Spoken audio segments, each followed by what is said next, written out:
Hi, I am Isakiam. Have you seen this device? It's called a sound level mirror, and even though I don't have one physically, I'll show you how it works because we use it a lot in habitat design. A sound level mirror measures noise levels in decibels.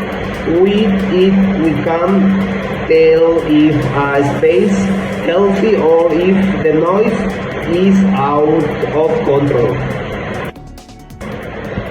We use it to evaluate acoustic comfort in all kinds of spaces, bedrooms, offices, streets, classrooms, everything.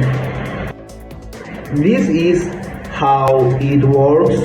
You turn it on, choose the aim weighting filter because it imitates the human ear hears, and it measures the sound around you.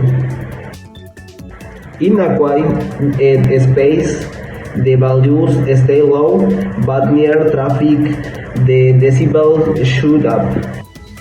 In habitat design, this helps us decide whether a space needs acoustic insulation or improves noise is also something we design.